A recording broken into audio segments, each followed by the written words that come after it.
Assalamualaikum warahmatullahi wabarakatuh. Alhamdulillahirabbil alamin. Binimatil imani wal Islam. Asyhadu an la ilaha illallah wa asyhadu anna Muhammadar Rasulullah. Alhamdulillah, puji dan syukur marilah kita panjatkan kepada Allah Azza wa Jalla.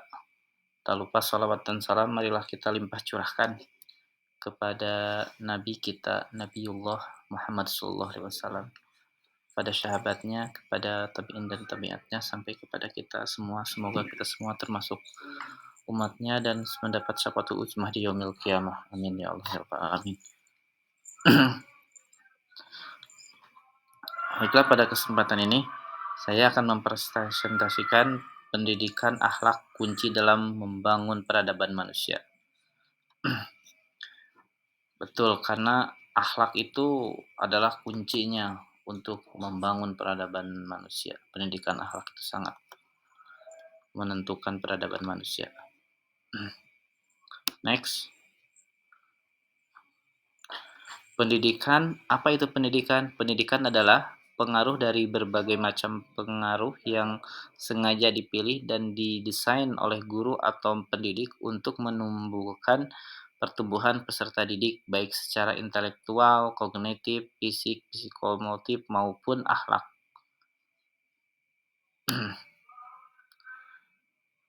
Lalu apa itu akhlak?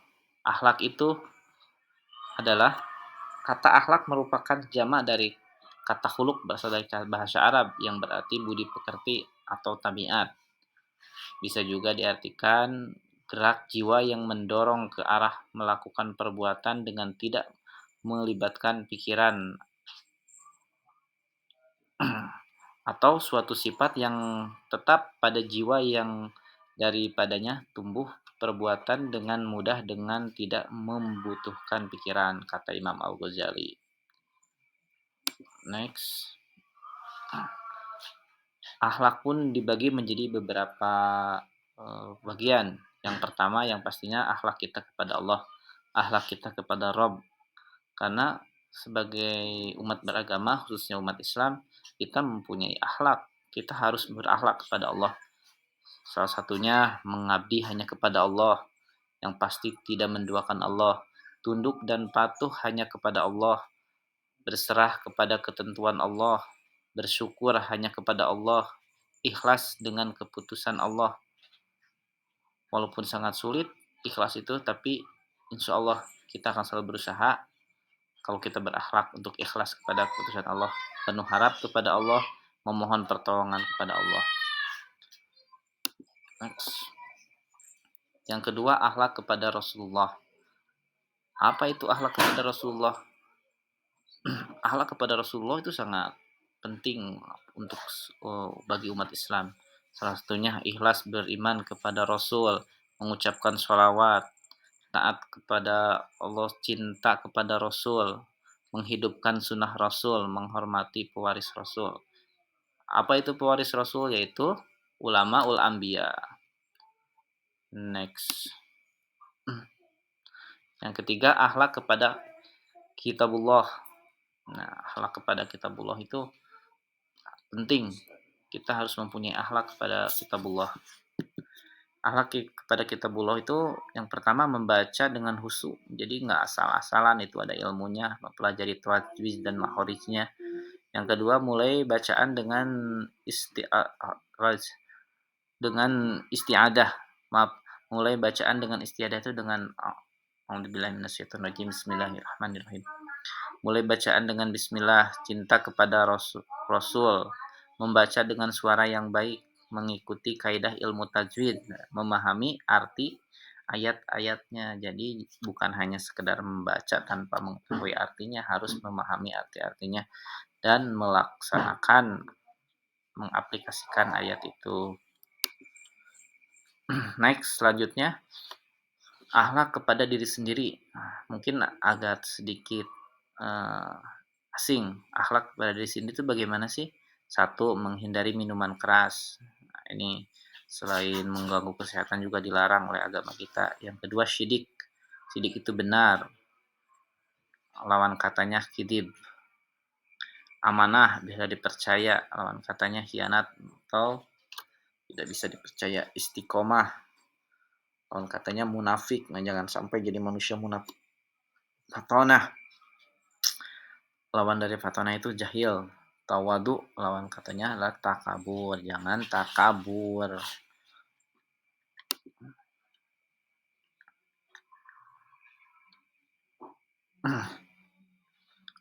Next, akhlak kepada orang tua. Nah, akhlak kepada orang tua pun di dalam berkehidupan, apalagi dalam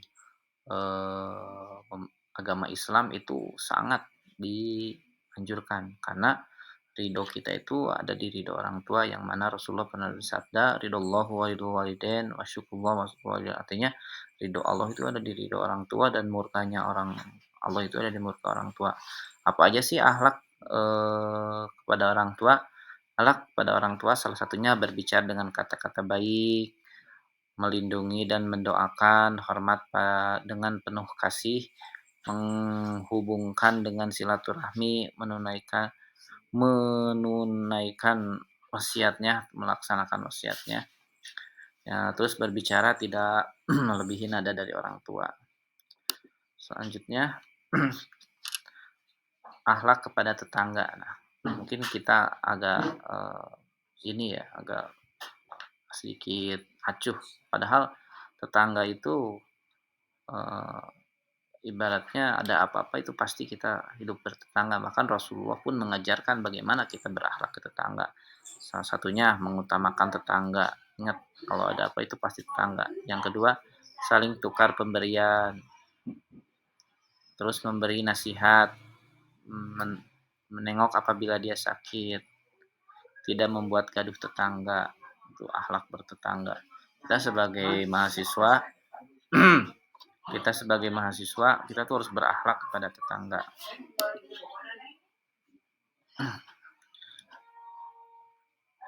Next, akhlak kepada sesama muslim. Akhlak kepada sesama muslim itu sangat penting.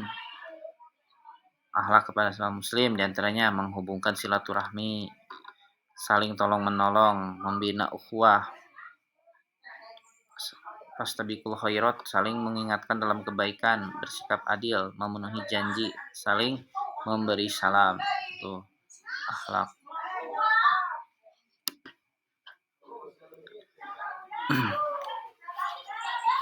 Next, akhlak kepada sesama manusia. Nah, yang di luar Islam mungkin kita juga harus berakhlak, walaupun teman kita, saudara kita ada yang non muslim.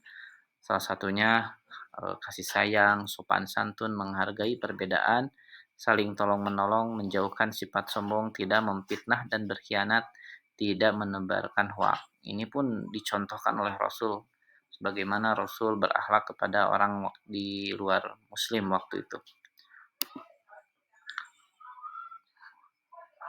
Nah, yang selanjutnya, terakhir, akhlak kepada tanaman atau binatang. Apa aja akhlak kepada tanaman atau binatang? Menjaga kelestarian alam, memelihara tanaman, menanam tanaman yang bermanfaat, tidak asal tebang, memberi makan dan minum, tidak mempermainkan. Jadi yang punya peliharaan jangan cuma mau doang, tapi harus diurus kesehatannya.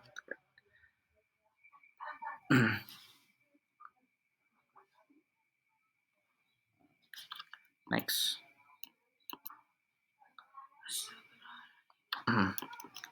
Nah, jadi persentasenya mungkin dari saya sekian. Ada beberapa poin yang bisa diambil, yaitu akhlak itu menjadi beberapa bagian, yaitu akhlak kepada Allah, kepada Rasul, kepada orang tua, kepada diri kita sendiri, kepada tetangga, kepada muslim, dan kepada non muslim, bahkan kepada tanaman atau hewan. Sekian presentasi dari saya. Mohon maaf, masih banyak kekurangan dan kesalahan. Mohon dimaafkan. Wassalamualaikum warahmatullahi wabarakatuh.